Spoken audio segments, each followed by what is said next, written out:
basics of the artifact brush. Now, what exactly is an artifact brush? Well, it's a texture brush, like a filter. So you don't draw with it. It's made to texturize art that's already done. And how it does that is like a screen print. You have different styles of brush, and you load your art into the grain source of that brush. And using the black and white, the positive and negative, it lets the ink seep through where your art is. And depending on the brush and how you use the stylus, you can get different texture effects. There's so many things you can do, and every time it's going to be different. It all depends on how you use the Apple Pencil. Now here we have an example of the flagship. It says duplicate, rename, load grain source art, 3000 pixels, black and white square. Now most of the rules of the artifact brush or advice is in the brush set, so you can read it there. But here I'll explain a little bit more about the canvas.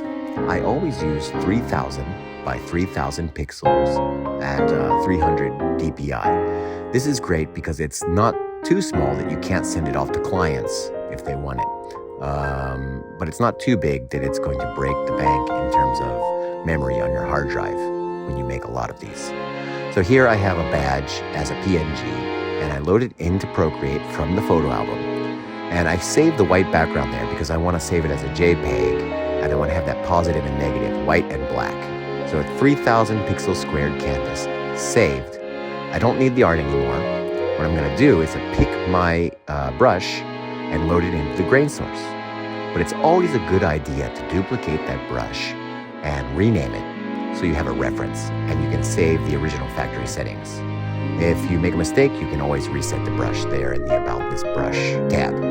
Now in the grain source, I've loaded the brush up, and by tapping with 2 fingers, you can change the black and white. We want it as it is, so you can just load it in as it is.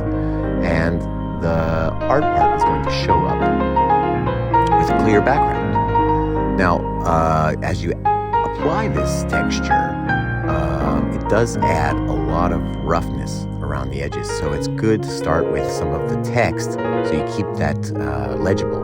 And then as you go around, you can add more to the edges, as you see here. And these are dual brushes, so that it has a paper texture embedded inside of it to give you some extra texture in the end with one stroke. And it's all done with one stroke. So that's how you use the artifact brush, the basics of it.